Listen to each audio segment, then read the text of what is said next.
All right, I think we'll make a start now. I think most people who are joining have joined. So welcome to this third in our series of MRDCL Masterclass 2020 series of webinars.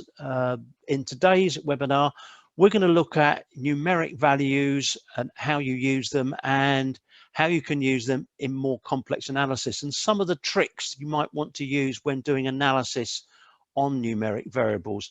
And one of the reasons for this webinar on this particular topic is that it's one of the things we get probably more support on than most things in MRDCL. We often get little detailed questions on how do I do this, or this isn't quite working the way I expected it. And we thought this was a good idea to have a webinar on this topic. Much of today's content will actually be quite simple. It's probably one of the simplest masterclass webinars that we have ever run. But actually it's about making people aware of what things you can do, what things to look for. And then we've got an example in the latter part of the session where we're going to be looking at doing complex analysis on numerics and some of the ways that you might approach that and why you need to perhaps approach sometimes those tables in slightly different ways. And I'll comment on that as I go along. As ever in these webinars, you get the chance to ask any questions. If you've got any questions, you'll see there's a Q&A box where you can ask questions, and I will deal with those probably at the end because interrupting the flow when we're doing these things sometimes makes the webinar a little bit more disjointed. So we'll be covering those at the end. So please feel free though to ask any questions you want. So this is a very hands-on one today. It's not a PowerPoint presentation today on anything at all.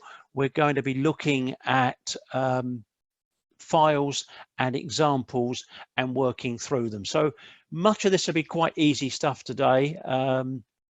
We're going to be looking at, first of all, picking up numeric data and the rules that apply when you're picking up numeric data. So let's get into this and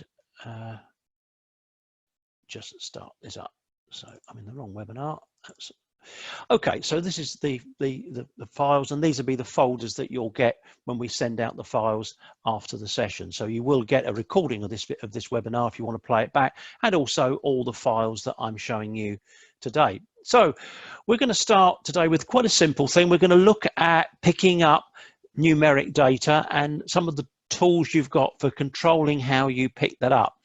We've got a very small file here with a serial number. I think that's probably gender or something.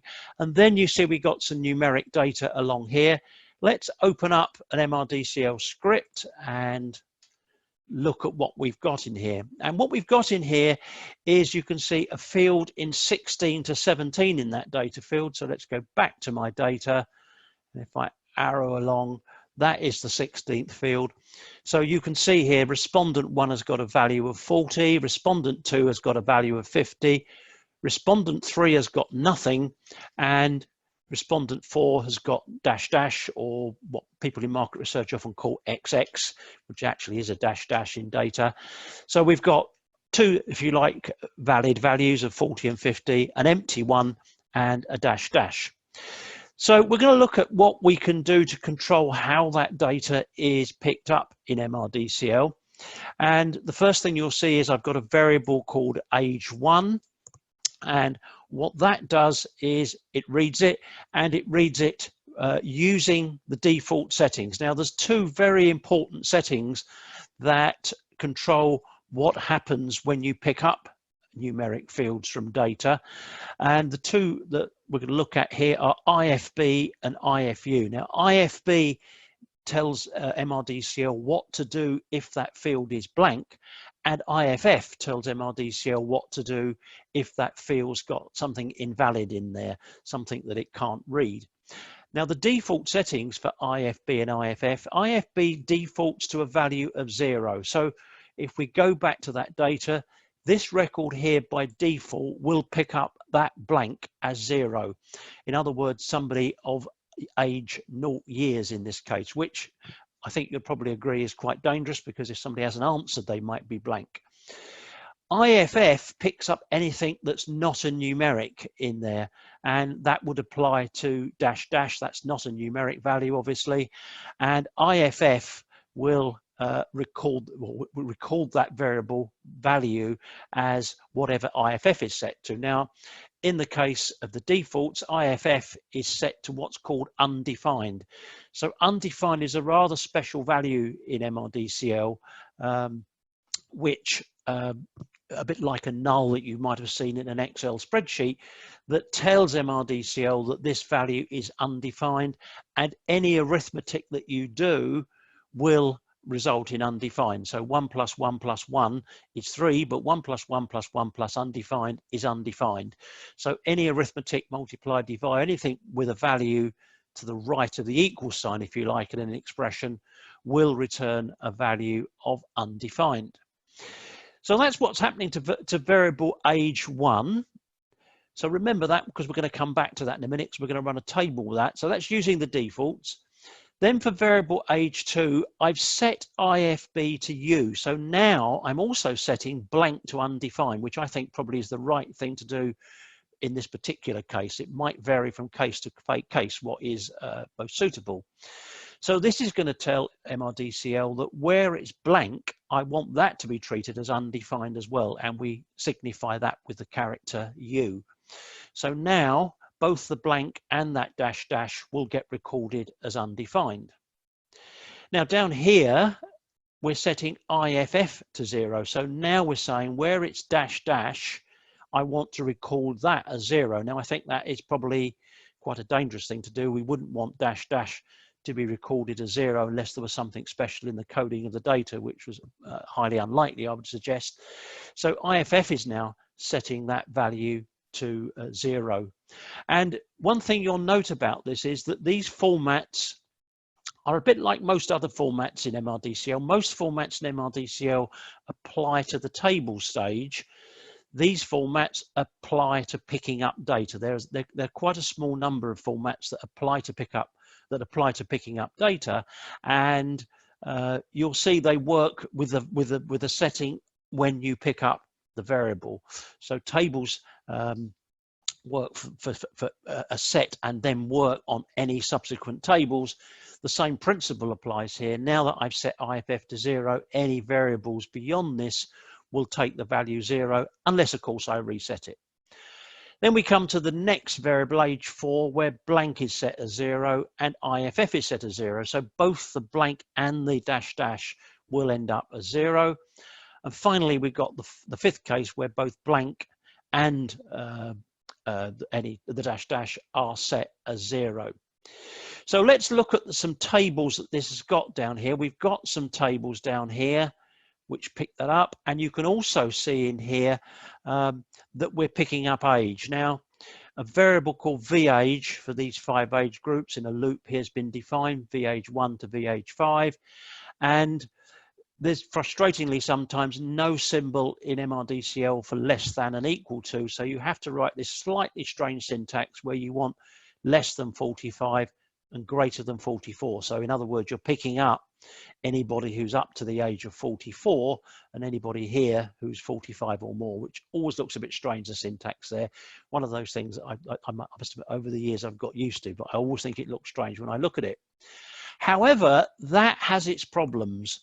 And the reason that has its problems is the way that MRDCL records undefined is that it actually cheats, if I can say that. As far as variable definitions go, undefined is actually recorded as -32767. And if you're asking me, could you record -32767 if it's a valid value, you would have a problem, I'd be honest with you. But fortunately, I don't think anybody ever has in the history of using MRDCL. And so less than 45 here, -3267 undefined, would go into that category, which is why you should always specify a bottom range when you're picking up values, and I would always recommend that you put in 0.44 or 1.44 if you want to pick up those ranges. So let's have a look at this now as it stands and run this just to see that we understand this. Let's quickly look at our tables, and you can see here in the first example, the blank was treated as 0. So this is using the defaults. So that person with a blank age has gone in as counting as 0 years old, which of course drags the mean score down and is wrong. Then we set blank to undefined, and this is actually correct. So we've got somebody of 40, somebody of 50, a mean score of 45, and 2 coming out in the not given category. When we switch IFB to undefined and IFF to 0, this is also wrong. So that dash, unless it really did mean 0 years old or under a year or something, has come into this category, and the mean score again has been corrupted. Here we're getting even worse accuracy. We've now got IFB and IFF set to 0, which means both the 0 and the dash are getting set to 0, and we get a really wrong mean score now of 22.5. And here we again set it back, if you like, to IFB being undefined and IFF being undefined, and again we've got another way of getting the correct information. And we get this dangerous situation coming up here with the under 45s include the wrong people, because undefined is going in with the definition.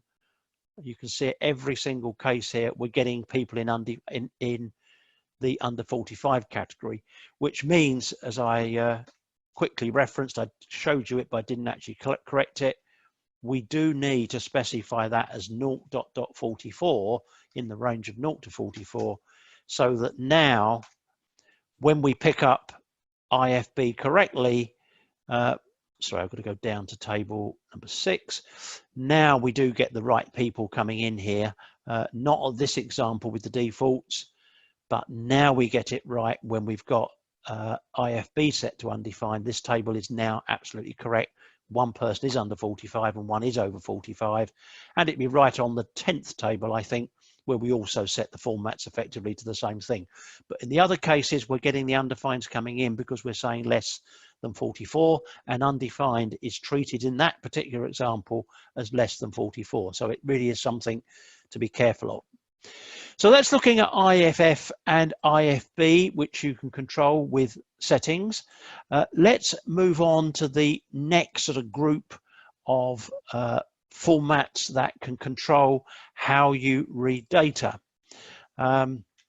So let's have a look at this here, and this time we're going to be picking up data that's in the fields 21 to 27 in steps of 2. So I'm picking up now integer 1, 2, 3, and 4, which is in 21, 22, 23, 24, 25, 26, 27, 28.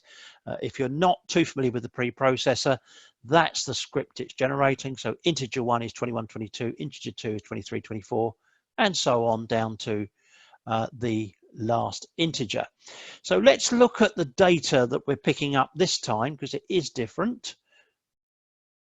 And here's the data file, and it's reading this data here. So if we look at this, you'll see respondent 1 has a value of 1,000. Respondent 2 has a value of 23.5. Respondent 2 has a value of 23.5. Respondent 3 has a value of -15. Respondent 4 has a value of 34, but you'll note it's left justified. Now, MRDCL by default expects numbers to be right justified. So in that particular case, we would need to tell MRDCL that the data is less justified. It sometimes happens, I've noticed that happens in some of the sort of free or cheaper online data collection tools. I don't know which ones, I can't remember, where they just drop the data out and left justify, and MRDCL will treat that as an undefined field. But there's a way of controlling that. And finally, the last record, number 5, has a value of 2,000 in there. So let's look at the different ways of picking this up and what happens. So first of all, when we add that data together, what's going to happen there and what's going to happen with the values? You see we've got a table here where we've got a mean score of that data. And the 5th table here, you'll see that we've got the sum as being the sum of those integers. So let's run that and see what happens. Oops, I've just done that wrongly. Let me just do that again. There we go. And the first table tells me that I've got a base for the stats of 5 and the mean score is 20.8.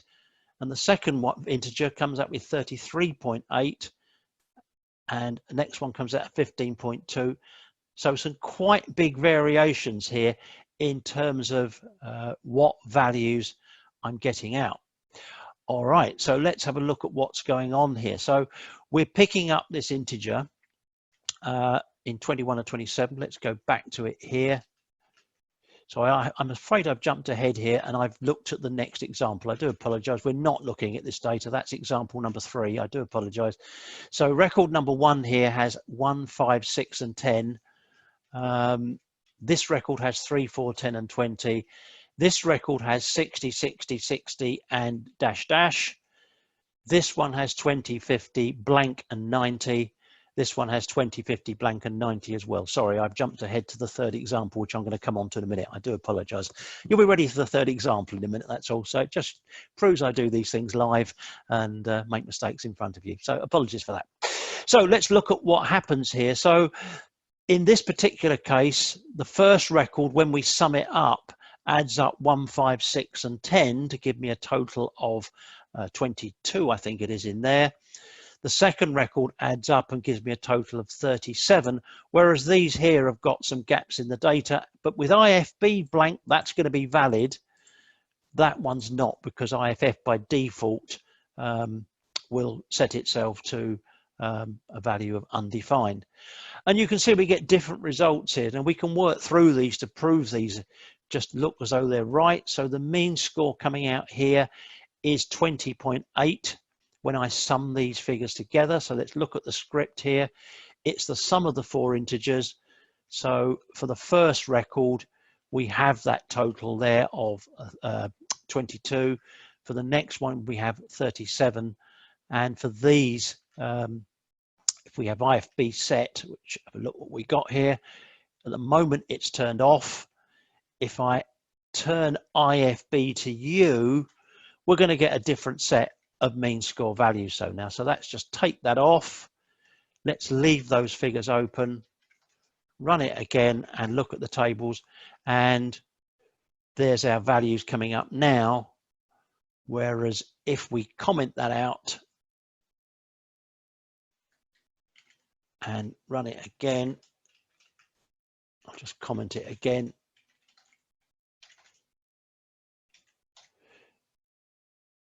If we go to the third one there, we're getting we're getting different value here. So 25.3 is coming out for integer number 3. So that's the one that's coming out differently.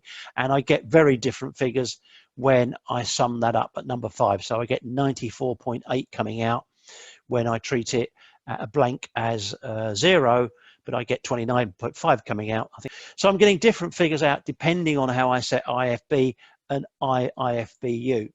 Now, the final thing I wanted to show you here is a look at table 6. There's a table here which I've called oops, and this is something that comes up every now and again.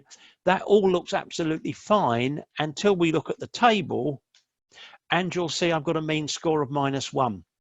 And we often get this one in support, so that's one of the reasons I say it. You might look at that and think that looks absolutely correct, but actually what's missing there is a $sign. It's so easy to do that. And of course, what MRDCL is doing the arithmetic. 31 minus 32 is -1. And so it's assigning -1 to the variable oops for every single record. And therefore the mean score is -1. So if you ever get a mean score of -1 or -2 because the field is an extra digit, that will be the reason that you've missed a $sign off, and it's something that I've seen several times, and I have to admit I've made that mistake myself. So that's looking at using IFBU and seeing what happens when you sum those figures, that if you add them together with an undefined in there, you're going to get an error, or it will be treated differently depending on how you set that value. Now, there's 2 more settings that I want to show you, or 3 more settings that I want to show you here. And we've got a different set of data here.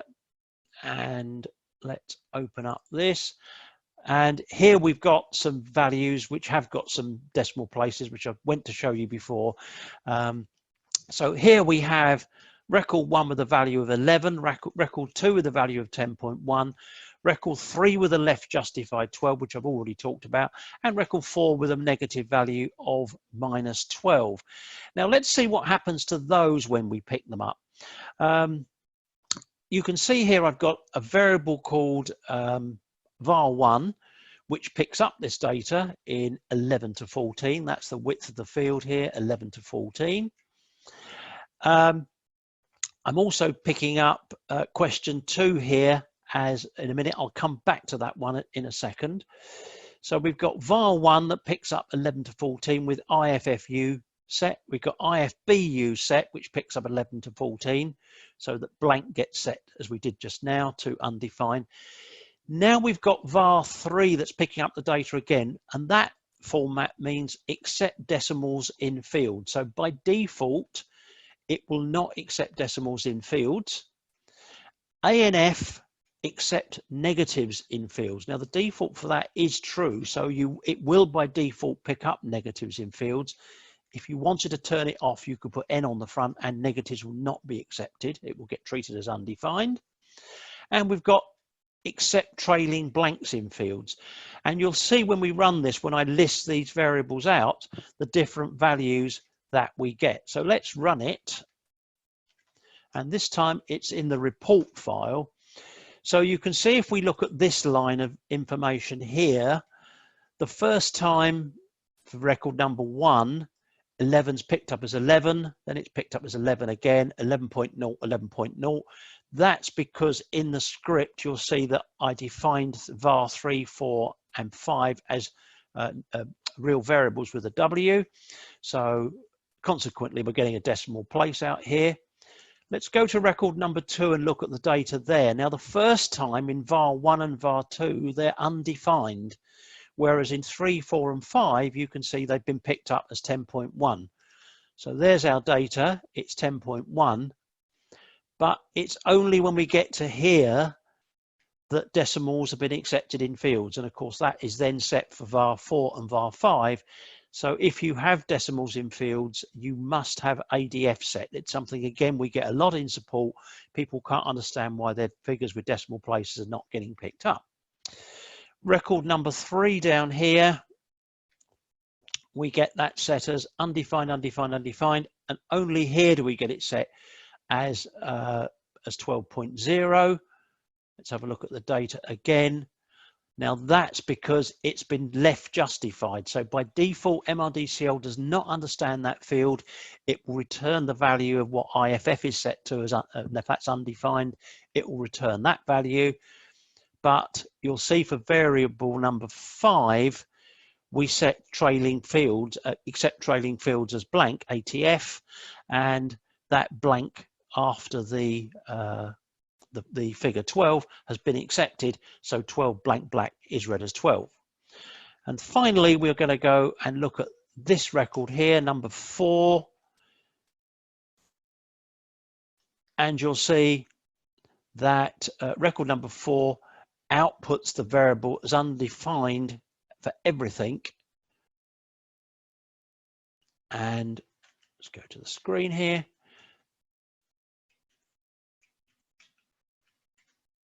And we need ANF set to allow that. Now, question 2 up here, which is the field in 7 and 8, it's normally MRDCL will treat a leading blank as being the same as having no leading blanks. So 0, 0, 1 is the same as blank, blank, 1. If you want to turn that off, NABF is the tool that you want. So if we look at our listing of question 2 here, you can see that record number 1 is listed as 9.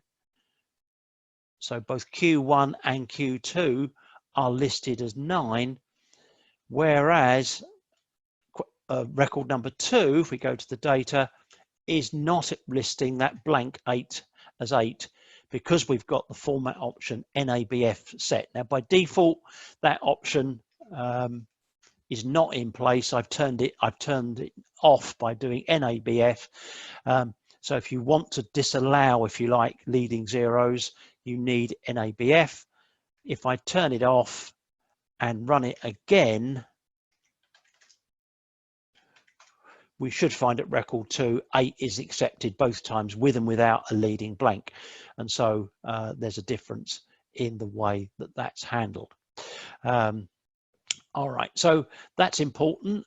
That's looking at trailing blanks and looking at allowing or not allowing blanks on the front of variables. So that's a whole bunch of formats that are very useful when you come to reading variables, data with numerics rather into variables. Now, I'm going to tell you about something else which is not in the current version of MRDCL, but will be in the next release at the 2020 version. And this is a new variable type that's been introduced. I'm running the new version now. You haven't got this yet, so you can't do this yet, but this is something that's going to be available very, very soon in the next few weeks. And this is a new variable type that's been introduced, and it's the DJ variable. And what a DJ variable is a big integer.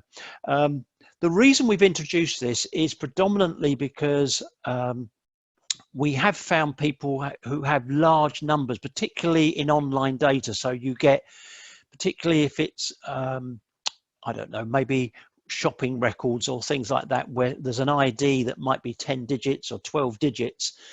MRDCL, its maximum for handling an integer is, I think it's 7 characters, but it's certainly not 15 characters and very, very big figures.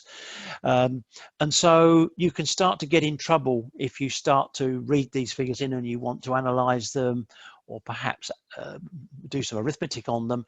And even telephone numbers, if you pick those up, they tend to be, in various countries, are 8, 9, 10, 11 digits. And so the arithmetic doesn't work. So MRDCL with integers lets you pick them up, but you might have found some slight inaccuracies. So if you've got two big figures that you're trying to add together, so say you're analyzing data on number of hits on a website in a year, that might run into several million hits. And if you're trying to add those two numbers together, I don't know if you've experienced this, but you might have experienced some rounding errors where the data that you present is out by 1 or 2 because of rounding errors and handling numbers that are too big for MRDCL. DJ cures that. You're allowed now, I think it's up to 16 digits, and the arithmetic will work absolutely fine. So that's something that's gone into the new version. It will be available in the coming weeks, and we'll obviously release that when it's ready. All right, so that's big integers. There's not much to see there. It's just that you can see that there's a huge number there that's been picked up, 3139200, and it's picked it up perfectly correctly. It's actually picked it up as an integer correctly there. It's when you start to do arithmetic, you might start finding it drifting by 0.1 or by 1. And that's the reason for using it. And indeed, we would encourage you to use DJ variables where the variable is bigger than, say, 6 or 7 digits. All right, so that's something new that's not available yet, but will be available fairly soon. We're now going to look at something else that comes up with handling numerics, and that's outputting data to another file. Now, this is something that I know has come up in support quite a lot recently. I don't know if more people are out putting their data to different file formats that clients require. But here's some very simple data. Here's some data that we're picking up. You can see some numerics there, 25.5, 1000, 1.55. And let's say that your client wants this data output to a different format. So let's look at this. I'm reading this data up, and you can see I've got a variable here that picks up that data as Q1. It's the data in 11 to 14. There's the data. You can see the 3 values. And let's say your client wants you to punch that data out, but in a different field. So they want to see the serial number in 1 to 6. So the way I've done this is I've set up a data structure of 200 fields. I read the original data into 1 to 100, and I'm going to output the data that I'm going to punch out for the client in 101 to 200. So you can see I'm copying the serial number or I think it's a serial number and some demographic data that's in the first 6 columns. I'm putting that into 101 to 106. You can also see in a minute I'm going to punch out 101 to 200, which is the data I'm going to deliver to my client. In here, you can see that in 121 to 126, I'm outputting the value that's in Q1, and I'm outputting the same value here into a field that's now too small. So you can see in 3 digits there, I'm outputting in 131 to 133. I'm trying to output a field that started as 4 characters and is going to be output to 3.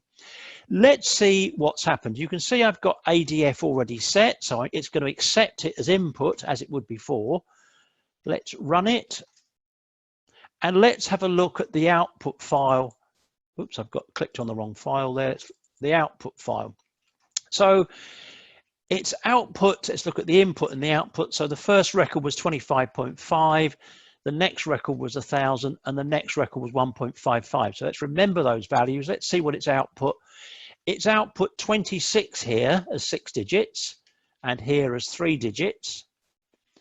Its output 1,000 here, but blank for the 3 digits, and its output 2 here and 2 there. Now that means what it's done first of all is rounded these figures. So it's rounded 25.5 as 26 and 1.55 as 2. So that's the first thing that I don't like. I'm not getting my decimal places. And with this figure here, where it's too big to fit in the field over here, it's just put a blank out. So there's some things we might want to do to try and control that. So let's have a look at what we can do. Let's go back to our script. And the first thing I'm going to do is I'm going to use a format that's called output field decimal places 2. So that means that when it outputs the data, it's going to put out 2 decimal places. Let's see what happens now.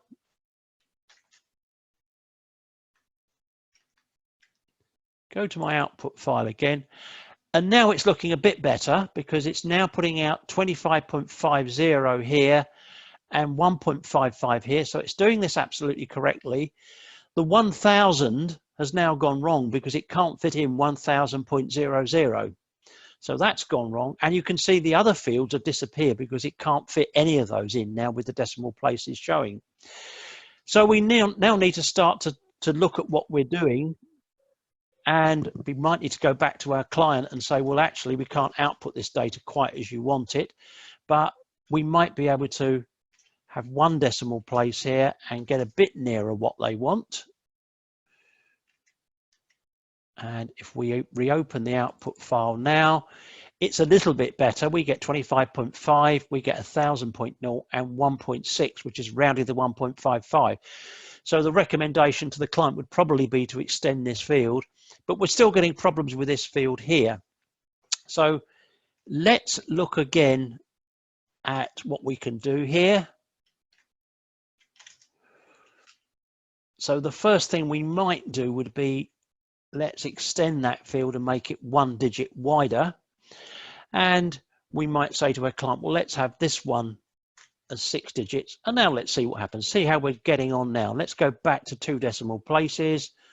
And we should be getting a bit closer to what we want.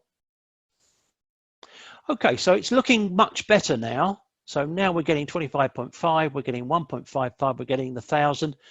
This one's now working, except here the 1,000's still not working because it's still not big enough. It's only 6 characters and it needs 7.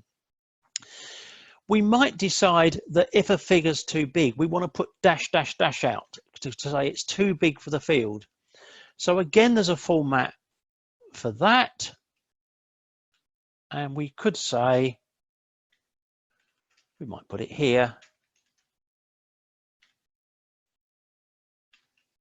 Oops. So we could set that overflow field to a dash. And now look at our data. And you can see I've got dash, dash, dash in here now. And it's looking maybe as I want it. It may be the client wants these figures rounded to the nearest whole number, in which case it's fine. But at least we've got some control over what we're outputting here by using two formats. So those two formats that I showed you there were OFD to set the number of decimal places, and here a character variable to set that out. And indeed, some people like to put that as 9, because then you're just showing the highest value you could possibly want to show. So in here now, I'm going to get 9999 in there, which might be what you want to do. I don't know. I wouldn't necessarily recommend that. So there's some things you can do, control that. There is one other format that fits into this family as well, and that's OFU, which you might want to put dash out for that, or again, you might want to leave it blank. But that's a label control, sorry, a character format that you can set so that an undefined variable comes out as blank or dash or whatever other character you want it to be. All right, so that's some work on outputting data, and that's again something that comes up quite regularly in support, we found. Let's now look at doing some tables with numerics. And actually in last time's masterclass, we looked at doing quite complex tables in numerics, with numerics. And if you've got something that you, or types of tables that you regularly run with numerics, I would recommend that building an EPS template and having a look at our masterclass 1 and 2 that we ran is a really good starting place, because it shows you how to do some really clever ways of doing numeric based tables as it happens. This is just looking at pure MRDCL script rather than trying to do it in a really clever way using EPS. So in this particular set of tables, we're going to be looking at some very simple rating scales. So we've got some very simple rating scales here. They're called Q1, 2, 3, 4. They're scored very good to very poor. And you can see here what I'm doing. You might not be familiar with this syntax, but this is converting each of the values in here into an integer. So what I'm getting here, what this syntax means is, and I'll show in the listing file just in case you're not too familiar with preprocessor, what I'm getting here is I'm picking up Q1. Oops, I've gone too far. Q1 is being field 5, 1 to 5, 5, 4, 3, 2, 1 for the scores, no score for not stated, and I'm converting that to an integer. So this syntax here means convert to an integer the values in this variable as 5, 4, 3, 2, 1 and undefined. So IQ1 takes a value of 4 if they chose the second code, 3 if they chose the third code, and so on. And we've got that for integers IQ1, IQ2, and IQ3, and IQ4. Now, it's quite common to want to do some tables from those integers. So the first thing we're going to look at is doing a table where we just use percentage AVG to label a mean score only table for each of those variables. And we're using the NDIS option. Again, I'll show you the listing file. It might be a bit easier to read. So what this is doing, I'm using percentage AVG, says rating of service, which is the first rating scale. Table 1 is Q1 by city. I reset the AVG, and then I plus T those on the bottom to do the mean scores from the others. And the formats that I'm calling are NAID, which means I don't want to see any alpha in the table number, so it pretends that this is table 1 rather than 1A. And NDIS means no distribution, so that I get each of the mean scores underneath each other. So let's just look at what that produces. And if we look at table 1, you can see I get mean scores of 3.8, 3.7, 3.1, and 3.5, and no distribution. If I left, I think I've got this open twice, this file, let's go and correct that. If I took off that N here and ran it with dis, you'll see that I get the full distribution, then the mean score, full distribution, then the mean score. But I was just trying to get a mean score summary here. So I turned off NDIS in here, and I get each of the mean scores one underneath the other. All right, so that's one way of doing it, and quite a good way of doing it.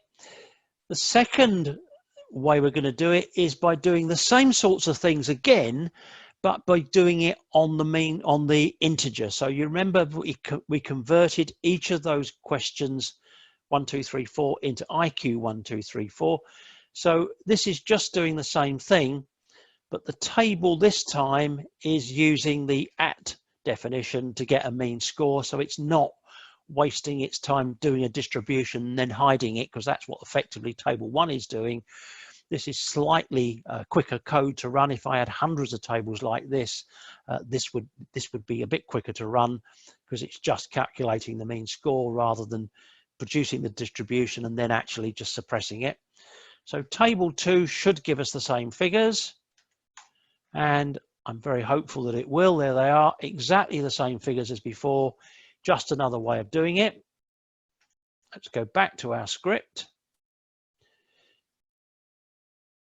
And now we come to a third way of doing it, and this is a lot more complicated. And you might say, Phil, why am I doing it a more complicated way when I'm absolutely fine with version 1 or 2? Both of those look absolutely great to me. Well, the reason that we're going to do this in a more complicated way is that there are times you want to do your own mean score calculations so that you can manipulate the tables and produce something a bit more complex on those tables. So let's look at, first of all, doing this a more complex way, and then look at why we might have done that. So what I'm doing this time is going to be doing a table where I'm going to have a table where I sum my scores, a table where I get my bases, and then I'm going to divide one table by the other. And if you look down here, that's just what I'm doing. I've got a table here called 3x, which is going to be the table where I'm going to hold the sum of the scores, a table 3y, which has the bases, and then I'm going to divide 3x by 3y to get my mean scores, which of course is what a mean score is. I'm putting in a table at the top, which is just a total row to get my bases for the numbers in each of the banner items. First of all, I'm going to define a dummy variable called rows, and I'm defining it as 4 items in here. And I'm then going to loop through and pick up the labels, which are in data 1. I didn't show you that at the beginning, but there, you may have seen that at the beginning. There are my 4 labels. Now, there are some clever things you can do here if you want to do some more automation. There are some techniques that you can do here where you can test this to see how many items there are in that data statement so that the whole thing is automated.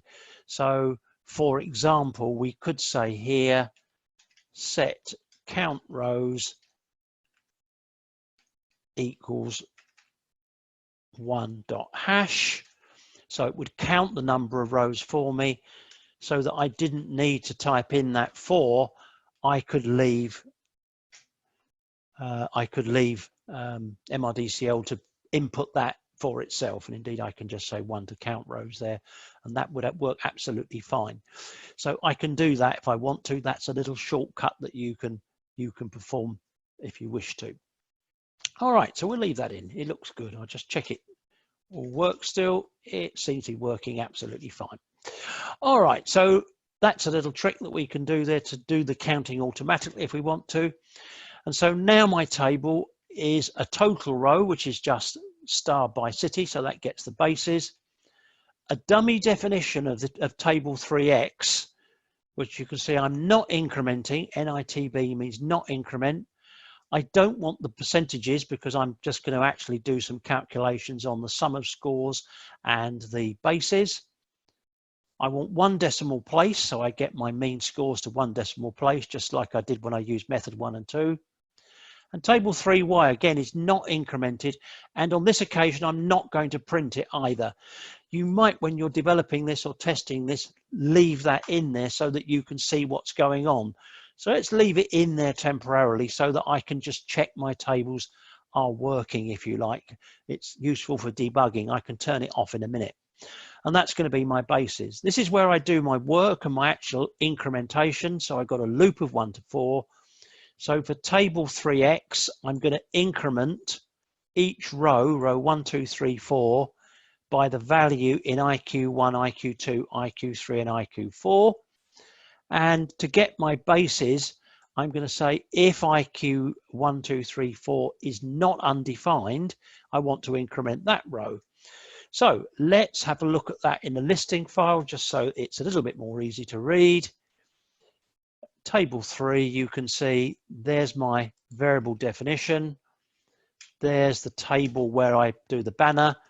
There's my 2 dummy definitions. And now you can see I select WQIQ1 and do 1 star city. And then I set it back to WQ1. You must do that, or it will carry on weighting the next row by IQ1. Then I do increment the table 3Y by those that are not undefined, and so on for 2, 3, and 4. Now, let's go back to my script. Now, what I'm going to do now, we have got some code in manip here. I'm just going to quickly comment that out so we can see what happens. I'm going to close these tables, run them again, and let's have a look at what we've got.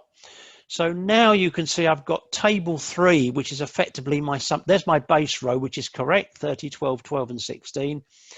Here I've got the mean score, the sum of the scores. So the total is 114. And here I've got my bases. So what the mean score is going to effectively be that figure divided by 30, 41 divided by 12, 50 divided by 12, and so on.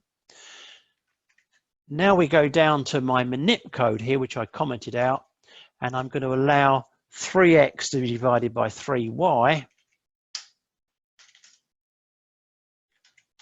And we look at table 3 now, and sure enough, I get the same figures as I got above, exactly the same, and the base row standing there.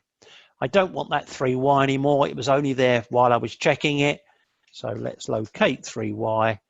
Let's put nptb back on and run it. And you'll see I've only got the table I wanted. It's now gone on to table 4. So this is all good so far. I've managed to repeat my table here. Again, you'll be asking me, why do it a more difficult way when versions 1 and tables methods 1 and 2 look perfectly good? But let's go on a step further now and look at table 4 before we actually run it. And you'll see that the Bangkok column, column 3 here, the Bangkok column, has disappeared. Well, the reason it's disappeared is because I've decided I don't want any base of less than 10 showing on my tables. So I want to suppress any base that's less than 10. And so on this table, Bangkok is hidden. How do I do that? And this is why I'm now using more advanced ways of doing this, because I need to control what happens on the tables. So we go to now method 4. Well, method 4 is exactly the same as method 3. So there's nothing different there. It's the same code. But what is different is in manip, you can see I'm doing some additional work. So what I'm doing in method 3 is I'm looping around each of the columns 1 to 3. So in other words, let's go back to the table. I'm going to look at the base figure here, which is 30, 12, 12, and it was 6. And I'm going to look and see how many people are in that particular column. And the way I'm doing that is I'm going to get the sample size from row 0, column 1.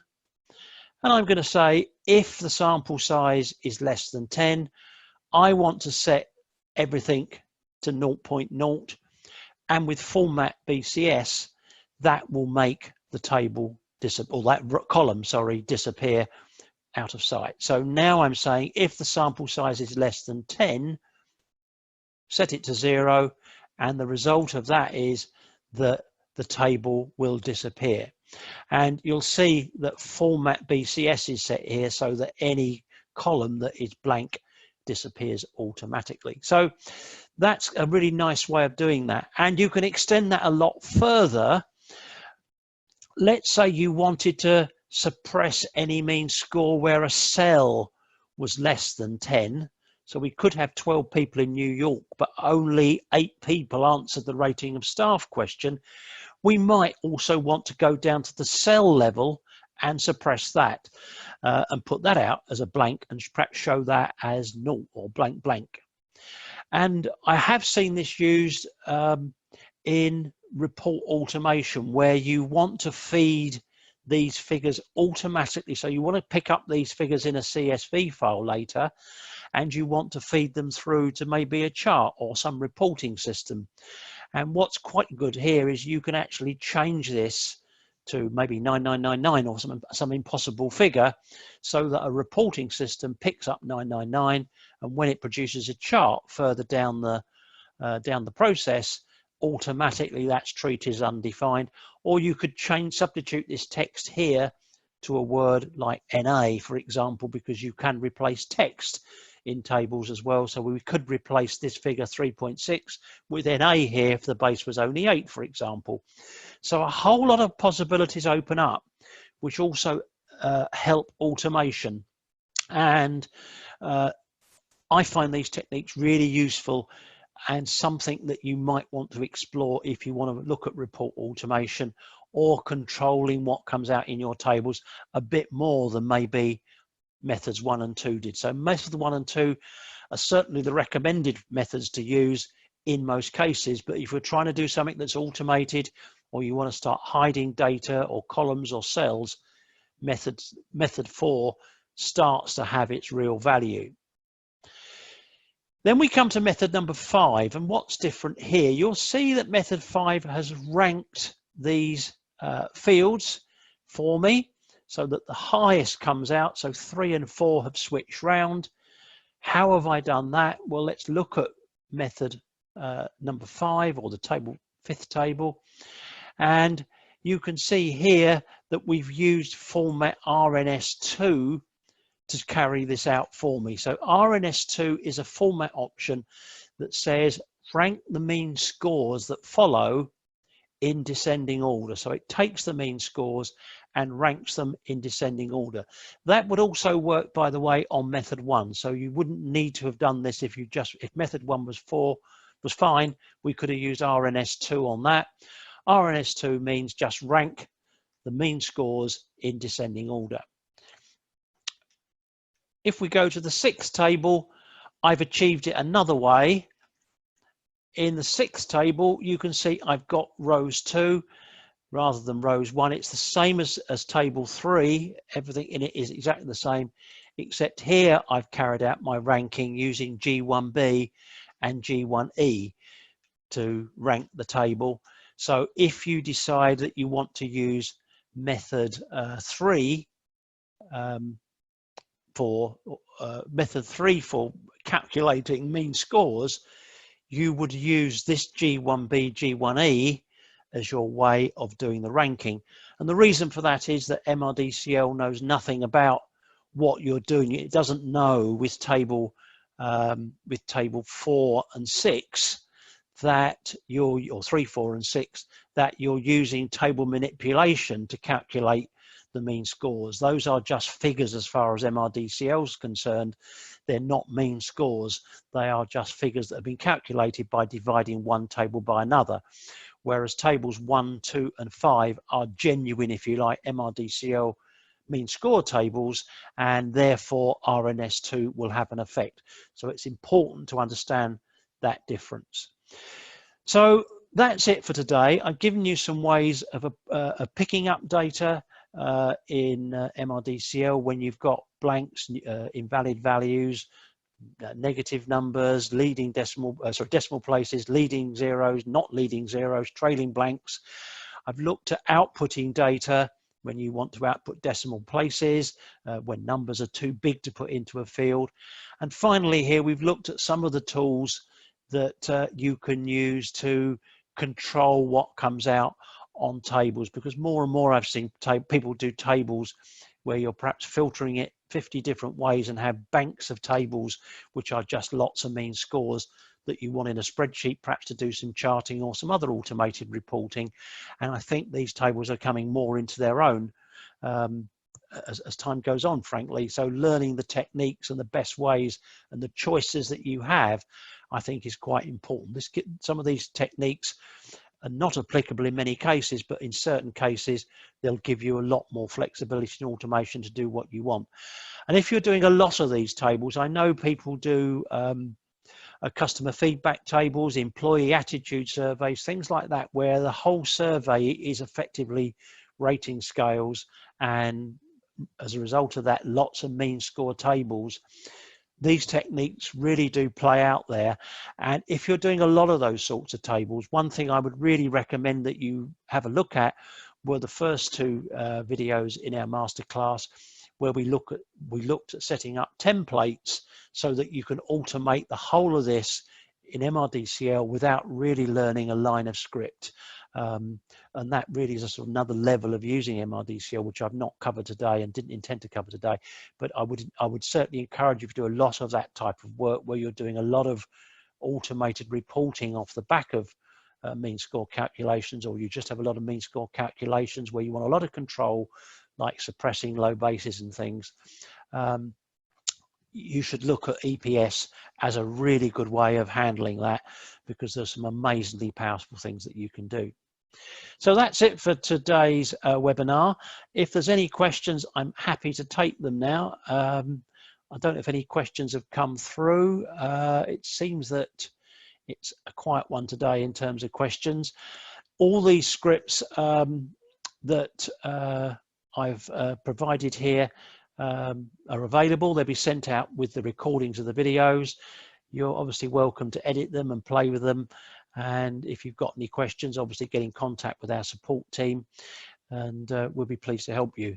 I've managed to finish on the dot of 10 o'clock my time today, exactly 1 hour this webinar. Thank you for joining. If you've got any questions, please feel free to come back to us. We look forward to seeing you at the next masterclass. Thank you and goodbye.